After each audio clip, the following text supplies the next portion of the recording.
And let us now discuss the second of the two major parts which I planned for this lecture. This is how the European Union defined Central and Eastern Europe through enlargement.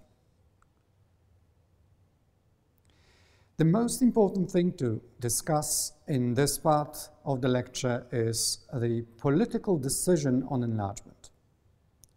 As I mentioned previously, the association agreements, even though they were called Europe agreements, did not include any provision on future membership of the countries of Central and Eastern Europe. It was only later that the European Union took a political decision on its Eastern enlargement. The decision was taken by the meeting of the European Union leaders, the leaders of the European Union member states in Copenhagen in June 1993. And here we have an extended quotation from the decisions which were taken at that time. First and most important was the decision that the European Union shall enlarge, and that this enlargement would include the associated countries in Central and Eastern Europe. And thus, association became a political condition or precondition for EU membership. The European Council also agreed that association, that is, the joining of the European Union, will take place as soon as an associated country is able to assume the obligations of membership by satisfying the economic and political conditions. And the European Council defined those conditions. Here we have the further quote: what membership requires. There were political criteria, that is, stability of institutions guaranteeing democracy, the rule of law, human rights, and respect for and protection of minorities. There were also economic criteria specified. A, the existence of a functioning market economy, and B, the capacity to cope with competitive pressure and market forces within the Union. And there was another set of membership conditions: the adoption of the acquis, that is, the acquis communautaire, that is, all EU rules, which at the time this decision was taken consisted of 70,000 pages of legislations. Membership presupposes the candidate's ability to take on the obligations of membership, including adherence to the aims of political, economic, and monetary union. In this sentence, the European Council also defined that the adoption of the single currency by the countries of Central and Eastern Europe in the future is an essential condition of those countries' entry into the European Union. Let us now discuss how all this process of accession was taking place. What was happening? Well, first there was a negotiation, the negotiation on accession. Every one of us has an understanding of the word negotiation.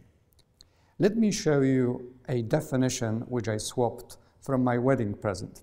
Yes, the new shorter Oxford English Dictionary, which I and my wife got as a present from our friends. This is a definition which basically entails that in every negotiation there is a compromise. I come with a proposal and the other party comes with what they think, and each of us steps back a little and we find a common ground and reach an agreement. This is a definition of negotiations which is applied in everyday situations and in international relations. It is applied in trade negotiations. But it does not apply in the negotiations on accession into the European Union. Why?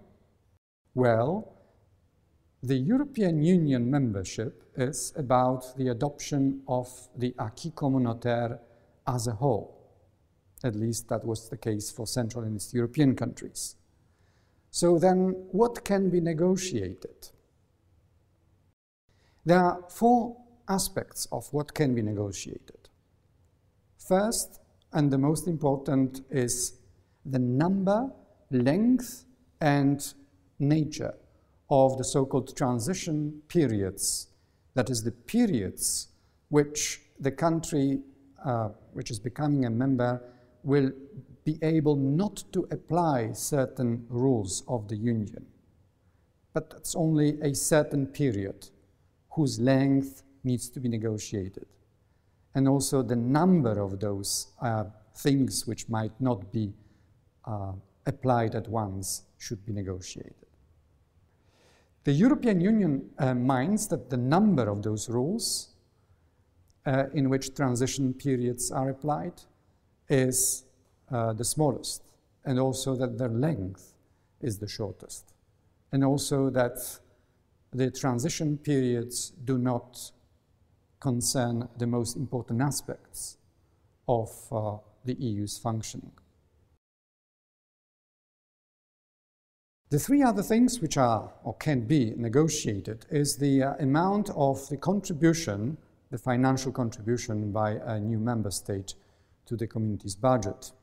And it is basically assessed according to the wealth of a country, but the moment the first tranche is paid off can be negotiated so that a new member state would not become a net payer into the budget in the first period of its membership. Then what is also negotiated is the participation manner in the EU policies, particularly the ones which are funded from the European Union's budget. That is structural and cohesion policies, and also the agricultural policy. Lastly, what was negotiated in the past, but what was not negotiated in the case of Central and East European countries, are derogations from the general rules of the European Union. The European Union made it clear that derogations would not be possible in the case of Central and Eastern Europe.